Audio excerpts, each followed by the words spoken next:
Ever wondered what is the difference between a pattern and a sloper?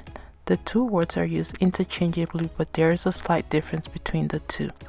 While both are based on body sizes to create a garment, only one really allows you to construct a garment.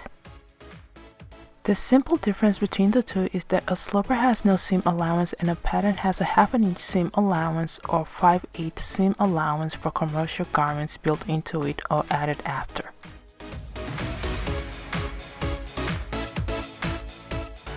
Here is an example of a basic sleeve sloper and another basic sleeve sloper.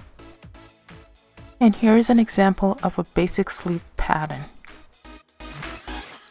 Here is another example of a sloper. This one is a basic skirt sloper.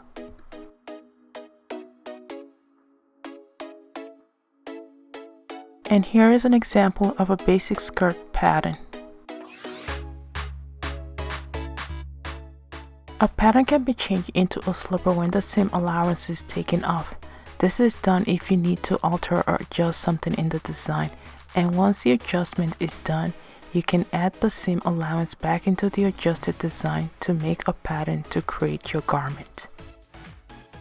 Here is an adjusted sleeve that the 1/2 inch seam allowance is being added back onto it after the adjustment has been made, hence making it a sleeve pattern rather than a sleeve sloper. A sloper becomes a pattern when the 1/2 inch seam allowance or 5/8 seam allowance is added onto it.